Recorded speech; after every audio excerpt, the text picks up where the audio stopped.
Welcome students of class 4. Today I am going to explain chapter 16 transport and communication. In this chapter you will learn about the transport, uh, about the roadways, waterways, railways and airways, and you will learn about the communication also. You will learn about the different means of communication. So students, let's start. Transport and communication.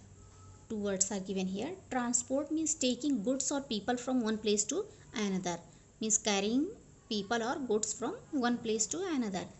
And communication you know, because you have already learnt in class 3. Communication means sharing your feelings, exchanging your feelings and information with another or someone else.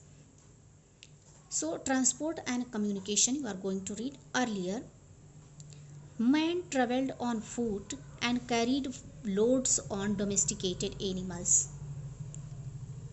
Earlier means happening before the usual time, what is happened before some time.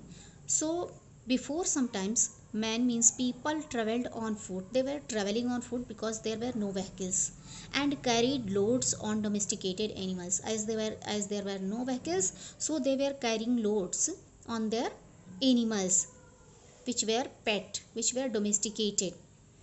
The invention of the wheel brought about a revolution in transport. Invention of wheel, when wheel was invented, then it brought an revolution. Revolution means wheels. Revolution means wheels created on potter's wheel. First wheel was created on the potter's wheel, which potters used 3500 BC in Mesopotamia. In Mesopotamia it was invented before 3500 BC.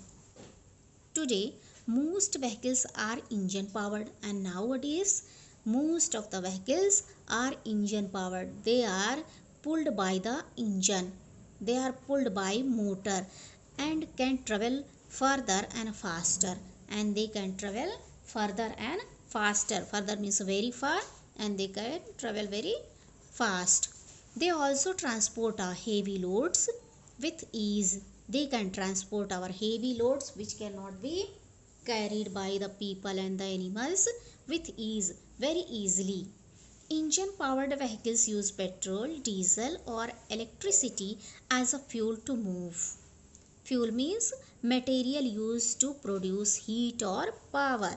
That is called fuel. So engine powered vehicles, what do they use? They use petrol, diesel and electricity to run, to move. So let's read about the roadways. Transportation needs proper roads. Transportation means for transport, proper roads are needed. Vehicles travel on roads. All the vehicles travel on roads. As you see, the bike, car, truck, bus, all these move on roads. There are several types of roads like concrete road, and there are different types of road. Some are concrete road, metal road, dirt road. Concrete road, as you see here, metal road are also there, and dirt roads means unpaved road, means they are strong and made with gravels or stones. They are called the unpaved road. Concrete roads are stronger than metal road and dirt. So concrete road is the strongest among all these, and can be used for longer period, and it can be used for longer periods, means for a long time. India has one of the largest road network in the world, and in the world India has the largest road network, means very good road networks are here. There are around 33 lakh kilometers long roads which connect most cities, towns and villages of India. Can you imagine? 33 lakhs kilometers long roads are there, and they connect cities, towns, villages of our country. Roads are of four categories, and there are roads which are of four categories.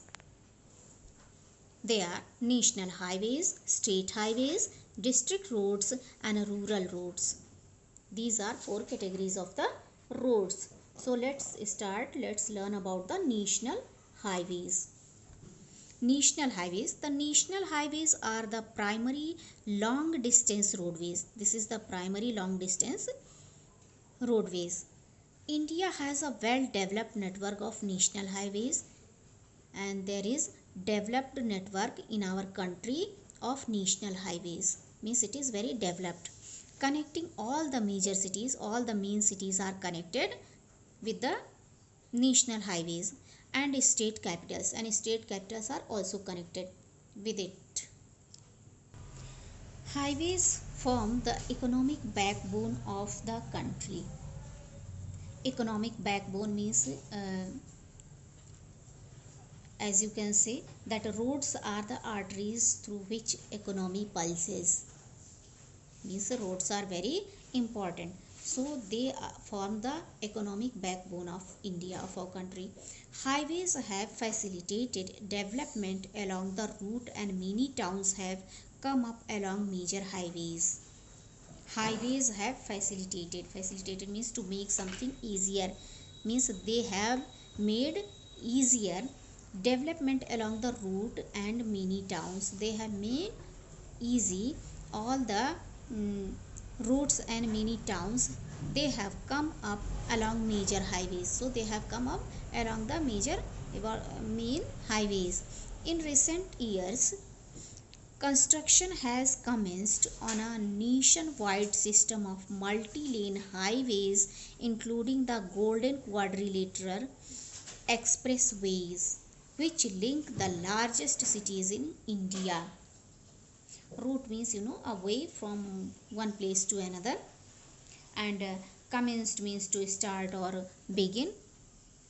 Commenced means start or begin. And what is a Golden Quadrilateral expressways?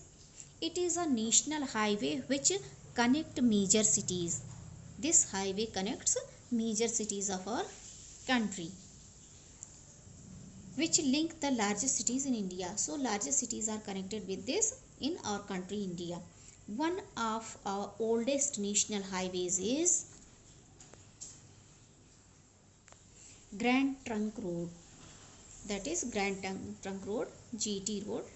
It was built by Sher Shah Suri, and it was built by Sher Shah Suri. Who was Sher Shah Suri? Sher Shah Suri was founder of Suri Empire. He was the founder of the Suri Empire. In which year? 1542. It runs from Kolkata to Amritsar, and it runs from Kolkata to Amritsar via Delhi before entering Pakistan at the Wagah border. Wagah border, what is Wagah border? It is a village located in the Wagah zone of Lahore at the border. So it's enough for today, students. In next video I will explain the remaining part of the chapter. Thank you.